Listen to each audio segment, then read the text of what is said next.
Hello friends, welcome back to my channel universe of answer stories. तो चलिए शुरू करते हैं हमारी स्टोरी माई अनलव्ड ओबेंगा के नेक्स्ट पार्ट को। इस पार्ट का शुरुआत वहीं से होता है जहां पर पिछला पार्ट ख़त्म हुआ था, यानी कि जब लान क्लैन में सभी लोग मिलकर डाइनिंग हॉल में ब्रेकफास्ट कर रहे थे।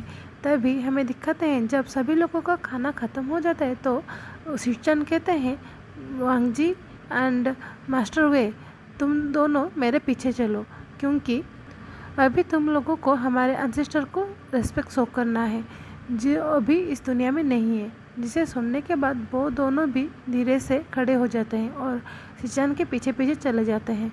इसके बाद हमें दिखाते हैं वो सभी लोग जाकर एक वॉल के सामने नील डाउन होकर बैठ जाते हैं और उसके बाद एक रिचुअल सा होता है, जिसके बाद वो दोनों बो करने के बाद वहाँ से निकल आते हैं। तभी शिचान कहता है, वांगजी, क्या तुम्हें विंग को मॉम डैड से नहीं मिलवाना है? जिस बात को सुनने के बाद वांगजी थोड़ा स्टिफ हो जाता है, क्योंकि वो अभी भी वो सदमे से नहीं निकला है कि उसका मॉम डैड इस दुनिया में नहीं है। वो अभी भी उन लोगों के बारे में सोचते हुए सैड होता है। तभी सिचन वांगजी के कंधे पर हाथ रखकर उसको कहते हैं, वांगजी, ये हमारा फैमिली का नया मेंबर है, तो तुम्हें उसे हमारे मॉम डैड से मिलवाना चाहिए। जिस बात को सुनने के बाद वांगजी कुछ नहीं कहता और बस अपने सर को नोट कर देता है। तभी हमें दिखाया जाता है हमारे सिचन हमारे वांगसियन को लेकर एक घर के सामने रुक जाता है। वो घर बहुत ही ज़्यादा सुंदर था, लेकिन छोटा सा था, और उस घर के बाईं तरफ बहुत ही सुंदर सा गार्डन था। जिसको जब ओइंग देखता है तो वो बहुत ही ज़्यादा खुश हो जाता है और कहता है, ये किसका घर है?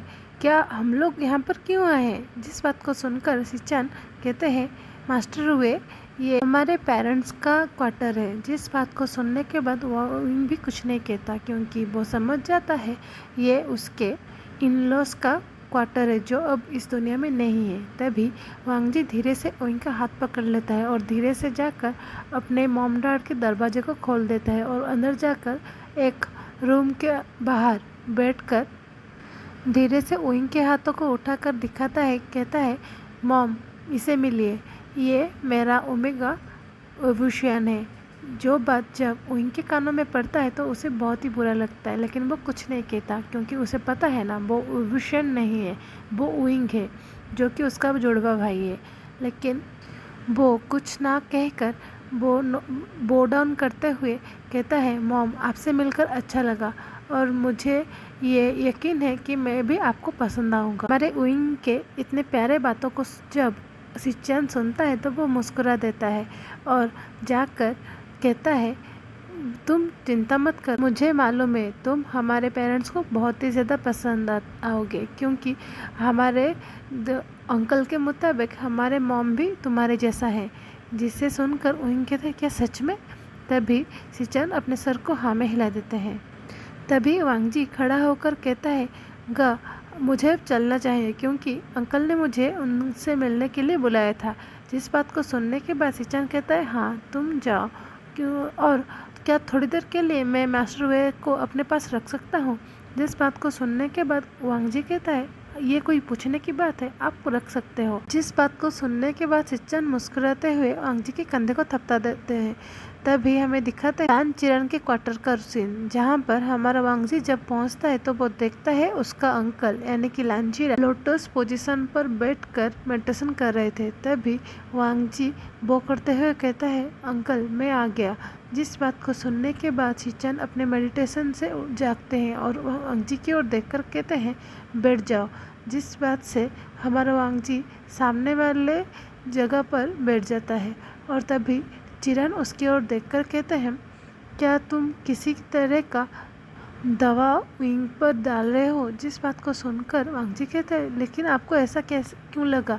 तभी चिरन कहते हैं कि आज हम जो आर्टिकेट्स मैं विंग मास्टर वे का देखा, मुझे ऐसा लगा कि तुमने उन्हें कहा था ऐसे ट्रीट करने के लिए, क्योंकि ये हमारा क्लान का रूल है।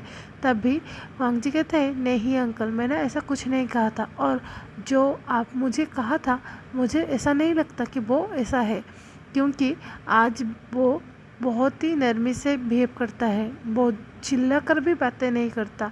और उसके अलावा उसका एटिकेट्स वो तो आप देख चुके हो ना।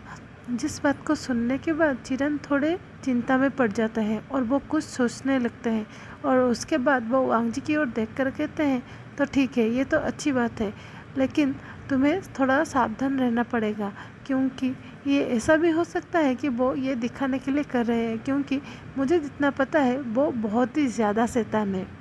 वो शैतानी में अपने माँ पर गया है। जिस बात को सुनकर वांग जी शौक होकर उसकी ओर देखकर कहता है, आपको कैसे पता? आप ऐसे कह रहे हो कि आप उनके मॉम को बहुत अच्छे से जानते हो। जिस बात को सुनने के बाद लांचीरन एक जोर का सांसें लेते हुए कहते हैं, कैसे नहीं जानता? वो और हम सब मिलकर एक बाउंसर सरन के पास पढ़ते थे। जिस बात को सुनने के बाद वांग जी चौंकते हुए कहता है, क्या आप कह रहे हो कि उइंग के मॉम वो भी बाउंसर सरन के शिष्य थे? जिस बात को सुनकर चिरन हंसते हुए कहते हैं, क्या तुम्हें ये नहीं पता है कि उइंग बाउंसर सरन के ग्रैंड चाइल्ड है, यानी कि कांगसे सरन वेचन से शादी करने से पहले वो बाउंसर सरन की सबसे प्यारी लड़की थी। जिस बात को सुनने के बाद वांग जी शॉक हो जाता है, क्योंकि सच में उसे ये बिल्कुल भी नहीं पता था, क्योंकि उसे ये शादी में कोई भी किसी भी तरह का इंटरेस्ट नहीं था, इसलिए वो अपने ओमेगा के बारे में कुछ भी जानने की कोशिश नहीं किया था। तभी चिरान कहते हैं, तुम अपने ये हैरानी का भाव छुपा लो, क्योंकि मैं ये बिल्कुल भी नहीं चाहता तुम्हारे ओमेगा को ये पता चले कि तुम्हें उसके बारे में कुछ भी नहीं पता, जबकि तुम दोनों का शादी बचपन में ही तय कर दिया गया था। जिस बात को सुनकर वांग जी अपने सर को हाँ में हिला देता है। तभी वो चिरन कहते हैं, अब तुम अपने क्वार्टर में जाओ। जिस बात को सुनने के बाद वांग जी कहता है, ठीक है, मैं जाता हूँ। ऐसा कहकर वो चिरन को बो करके वहाँ से चला जाता है। उसके बाद हमें दूसरी तरफ उइंग को दिखाया जाता है, जो कि सिचनगा के साथ जब अकेले उस जगह पर था तो उसे थोड़ा घबराहट हो रहा था, क्योंकि वो वांग जी से शादी किया था, लेकिन उसके अलावा उसे किसी और के बारे में पता नहीं है और उसे ये बिल्कुल भी आदत नहीं है कि वो दूसरों से मिले और अपना बातचीत बढ़ाए। तभी सिचन हंसते हुए कहता है, आप मास्टर हुए, आपको देखकर ये बिल्कुल भी नहीं लग रहा है कि आप वो वेविशियन हो जिसके बारे में पूरे कल्टिवेशन वर्ल्ड में पता है कि वो बहुत ही ज़्यादा शैतान है, क्योंकि आप जब से मिले हो आप बिल्कुल बातें नहीं करते हो। जिस बात को सुनने के बाद उइंग थोड़ा मन ही मन घबरा जाता है, लेकिन वो अपने एक्सप्रेशन को कंट्रोल करते उसकी ओर देख कर कहते हैं, लेकिन गागा आपको ऐसा क्यों लगा? तभी सिचन कहते हैं, क्योंकि आप जैसे बिहेव करते हो ऐसा किसी को भी नहीं पता था कि आप कर सकते हो। तभी उइंग कहता है, लेकिन मैं बस यहाँ पर नया हूँ ना, इसीलिए अभी कुछ नहीं कर रहा हूँ। जिस बात को सुनने के बाद सिचन मुस्कुरा देते हैं और धीरे से उइंग के सर को सहलाते हुए कहते हैं, तुम इस जगह को अपना घर ही मानो, क्योंकि अब ये तुम्हारा अल्फ़ा का घर है, उसके साथ साथ ये तुम्हारे भी घर हुआ। अब तुम हमारे लैंड क्लैन का एक पार्ट हो, ये मत भूलना। जिस बात को सुनकर उइंग को बहुत अच्छा लगता है, लेकिन मन ही मन उसे बुरा भी लगता है कि ये इन अच्छे लोगों का धोखा दे रहा है, क्योंकि वो वेविशियन नहीं है जिसके साथ लानोंग जी का शादी होने वाला था। तभी सिचन कहते हैं, क्या तुम मुझे अपने बड़े भाई समझते हुए एक बात बता सकते हो? जिस बात को सुनकर ओइंग का आंखें चमक जाता है और वो सिचन की ओर देखकर कहता है, जी बोलिए, आप क्या जानना चाहते हो? तभी सिचन कहते हैं, क्या लानवांग जी और तुम्हारे बीच कुछ हुआ है? जिस बात को सुनकर उइंग कुछ नहीं कहता, क्योंकि सच में उन दोनों के बीच कुछ भी नहीं हुआ था, तो वो क्या बताता। तभी सिचन कहते हैं, मैं तुम्हारा लानवांग जी का बड़ा भाई हूँ, उसके साथ साथ मैं तुम्हारा भी बड़ा भाई हुआ, तो तुम मुझे सब कुछ बता सकते हो। तभी उइंग कहता है, मैं सच में कुछ भी नहीं हुआ है, तो मैं आपको क्या बताऊँ। तभी सिचन कहते हैं, अगर फ्यूचर में कभी किसी भी चीज़ का ज़रूरत पड़ा या कुछ भी प्रॉब्लम हुआ तो तुम मुझे बताओगे, प्रॉमिस करो। जिस बात को सुनने के बाद उइंग धीरे से अपने हाथ को सिचन के हाथ में रख देता है और हिचकिचाते हुए कहता है, ठीक है, मैं आपसे प्रॉमिस करता हूँ कि जब भी मेरे साथ कुछ भी गलत होगा तो मैं पहले आपको बताऊँगा। जिस बात को सुनने के बाद शिचान खुश होते हुए उइंग को बालों को और फिर एक बार सहला देते हैं, जिस चीज़ से हमारा उइंग का आँख बंद हो जाता है और वो बहुत ही ज़्यादा खुश होता है, क्योंकि उसे इस तरह से अपने मॉम का याद आ रहा था, क्योंकि उसके मॉम हमेशा उसके बालों को ऐसे ही सहलाती थी।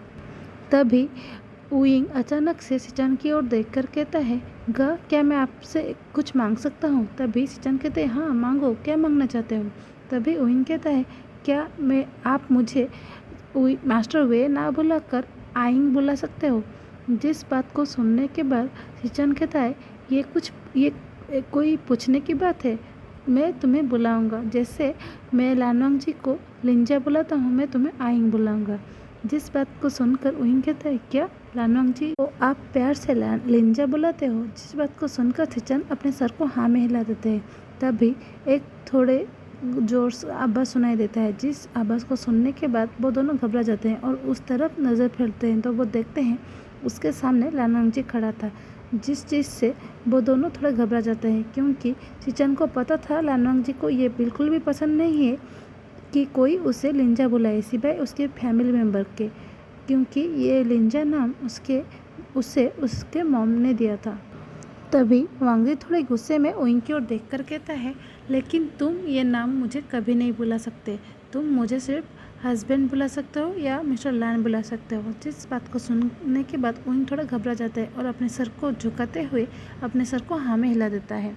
उसके बाद हमें दूसरी तरफ बाउंसर सरन को दिखाया जाता है, जो कि अपने सामने बैठी मिडिल एज्ड औरत से गुस्सा कर रहे थे। जिस चीज़ को सुनने के बाद दूसरे कमरे में बैठा ओइंग भी हंस रहा था, शियान भी हंस रहा था।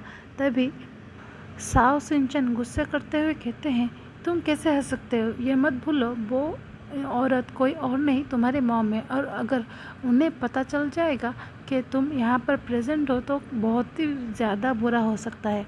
जिस बात को सुनने के बाद शियान अपने स्माइल को कंट्रोल करते हुए अपने कान को वाल पे रख देता है ताकि वो दूसरी तरफ चल रहे बातों को सुन सके।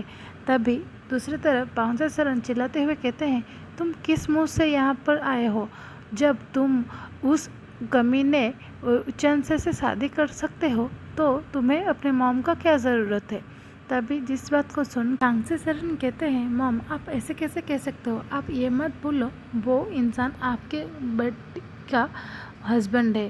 तभी कांगसे सरन चौंक जाते हैं, क्योंकि उनके तरफ उसके मॉम ने अपने पास में रखे गए एक एम्प्टी ग्लास को फेंका था, जिस बात से वो अपने नज़र को उठाकर उसकी मॉम की ओर देखकर कहते हैं, मॉम आप ये क्या कर रहे हो? आप बच्चों की तरह बिहेव क्यों कर रहे हो? तो ये बात सच है, एज होने के बाद सभी बच्चे बड़ों की तरह बिहेव करते हैं और सभी बड़े बच्चे बन जाते हैं। जो बात जब बाउंसर सरन के कानों में पड़ता है तो वो और भी ज़्यादा गुस्सा होते हुए कहते हैं, कांगसे तुम ये मत भूलो मैं तुम्हारा मॉम हूँ और उसके साथ साथ ये कल्टीवेशन वर्ल्ड का महागुरु, तो तुम मुझे कैसे कह सकते हो कि मैं बच्चों की तरह बिहेव कर रहा हूँ? ऐसा कहकर वो मुंह फुलाते हुए साइड में बैठ जाते हैं।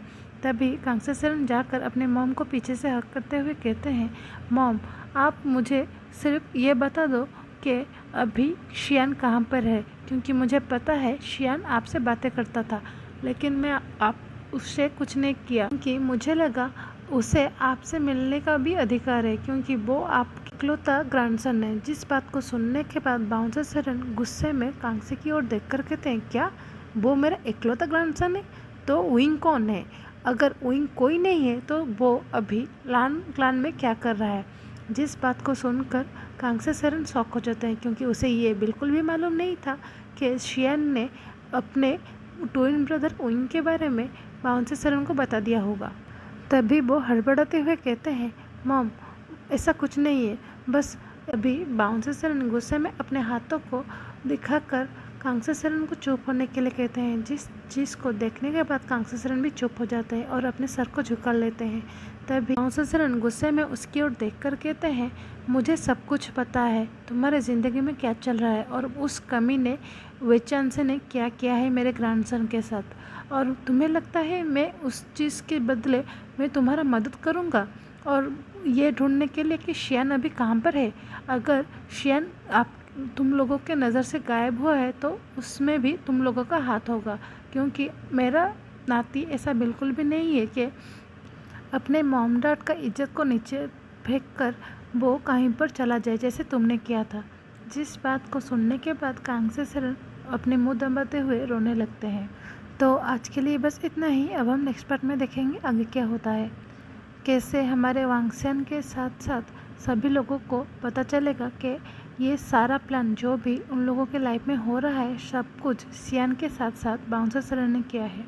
तब तक के लिए ये स्टोरी अगर आपको अच्छी लग रही है तो इसे लाइक कीजिए, अपने दोस्तों के साथ शेयर कीजिए और ढेर सारे कमेंट कीजिए। और मेरे चैनल में अगर नए हैं तो इसे सब्सक्राइब करना मत भूलिए। प्लीज़ गाइस कमेंट कीजिए। अगर आप कमेंट नहीं करोगे तो मुझे कैसे पता चलेगा कि आप लोगों को ये स्टोरी पसंद आ रहा है या नहीं। और कहीं पर मेरी गलती आपको लगे तो आप मुझे कमेंट के थ्रू करेक्ट कर सकते हैं। तब तक के लिए bye bye and thanks for watching.